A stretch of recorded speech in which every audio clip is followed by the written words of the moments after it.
మంచి పాటలకి పాట అనే రెండింటికి భేదాన్ని నేను చెప్పలేను కానివ్వండి. ప్రస్తుతానికైతే ఒక విషయాన్ని చూసి ప్రభావితం అయ్యి రాసేంత వ్యక్తిని అయితే నేను కాదండి, ప్రాంగా చెప్తున్నాను. అయితే ఏదైనా ఒక అంశం తీసుకున్నట్టయితే దాన్ని కొంచెం పరిశోధనాత్మకంగా పాట రాస్తానండి. అది నా ప్రస్తుత శైలి. అంటే ఏదైనా ఇప్పుడు సంగీతం ఉందనుకోండి, అమోఘ అనే ఆల్బమ్కి ఒక పాట రాశానండి. సంగీతం అనే దానికి నేను కొంచెం దాన్ని పరిశోధన చేసి ఏమిటి మన ఇదని అని కవితాత్మకంగా సూత్రప్రాయంగా రెండు విధాలుగా ఆ పాటను నేను రాస్తాను. అది నా ప్రధాన ఉద్దేశం. నేను సహజ కవిని కాదు, నేను ఆలోచించి రాసే పోయెట్ని. అదే అంటే సినిమా పాట అనేది ప్రధాన ఉద్దేశం ఆడియన్స్ని, ప్రేక్షకులని, శ్రోతలని ఆకట్టుకోవాలి. కాబట్టి ప్రస్తుతం కొంచెం పదాల గారడితోనే పాటలు ఎక్కువ వస్తున్నాయి. అంటే ఇప్పటికీ మంచి పాటలు వస్తున్నాయి అనుకోండి. ఎక్కువ అంటే ఇప్పుడు నేను వాస్తవం చెప్పండి, నేను రాసినవన్నీ కాస్త రెండు అంటే భావాన్ని మిస్ అవ్వకుండా, భావాన్ని మనం కోల్పోకుండా అలతి పదాలతో, చిన్న పదాలతో పెద్ద పెద్ద భావాలని చెప్పటమే గొప్ప కవి లక్షణం అనేది, గొప్ప రచయిత లక్షణం అని నా అభిప్రాయం, పెద్దల అభిప్రాయం కాదు. కొన్ని పాటలకి అన్ని పాటలు రాయగలగాలండి. మనం సినిమాని ఎంచుకున్న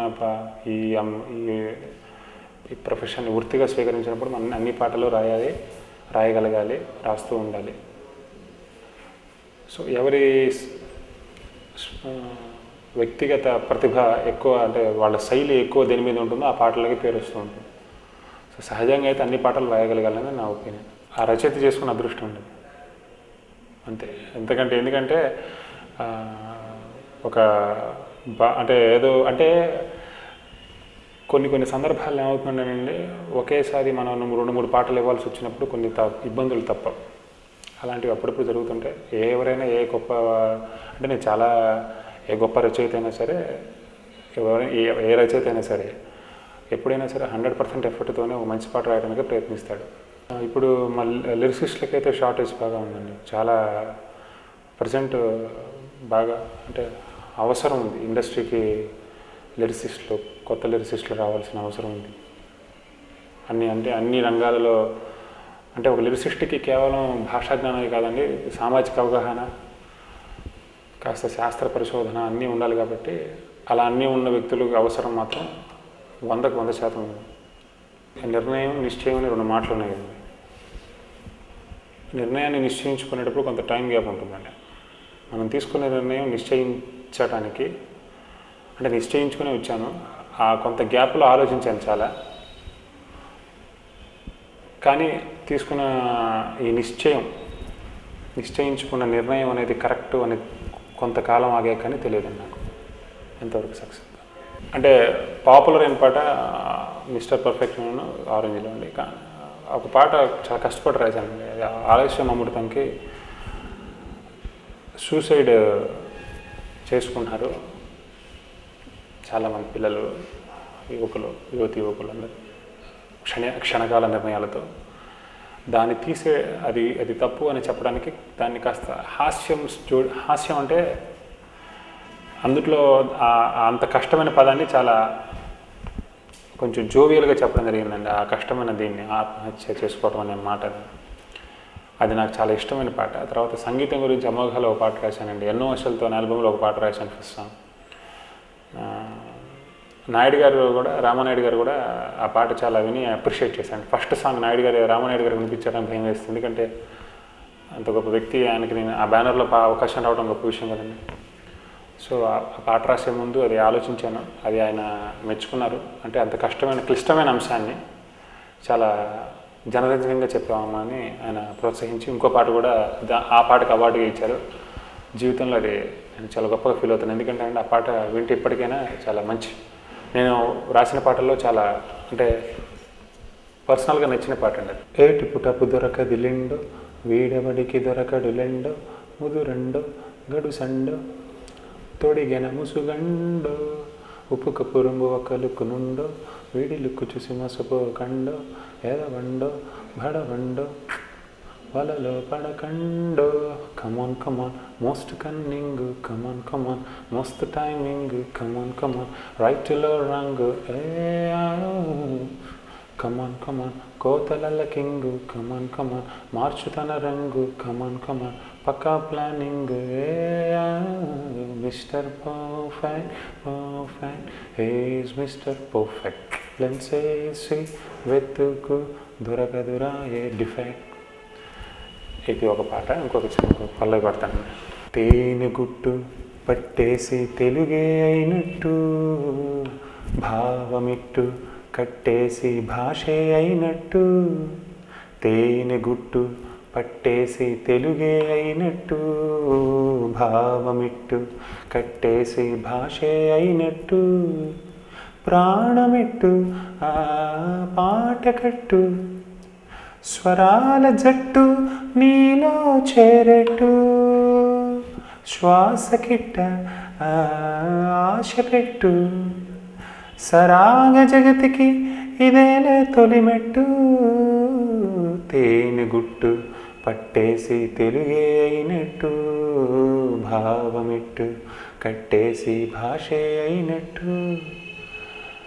కృష్ణగానమే రాధా భక్తుని ఇష్టగానమే గీత కృష్ణవేణిలా పాట విశ్వనాథుడింట ప్రతి మాట ఆ సప్త శిఖరాల్లో దాగిన పాట మనిషితో ఈ 7 జన్మలుగా ఆడిన ఆట తేనె గుట్టు పట్టేసి తెలుగే అయినట్టు భావమిట్టు కట్టేసి భాషే అయినట్టు. ఇది ఎన్నో ఆశలతోనే ఆల్బమ్ ఫస్ట్ సాంగ్. ఈ పాట గురించి పాటలు చెప్పట్లేదని పాట ఫీల్ అవుతుందని పాట గురించి ఒక పాటలో చెప్పడం జరిగిందండి. ఈ పాట విని నాకు సుకుమార్ గారు ఆర్ఏటూలో అవకాశం ఇచ్చారండి.